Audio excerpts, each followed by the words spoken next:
Please যেও না, আমার কথাটা একবার শুনো অনু। অনু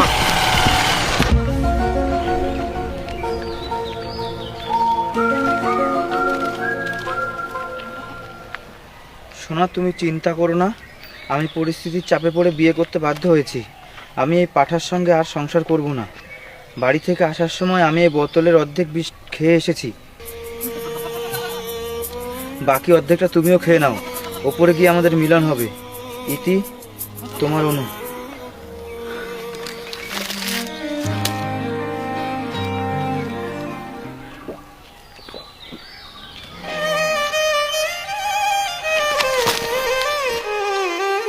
জানো, অনেক সাধনার পর তোমাকে আমি বর হিসেবে পেয়েছি।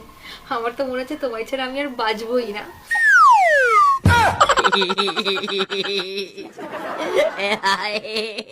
哎呀妈逼！细点啊！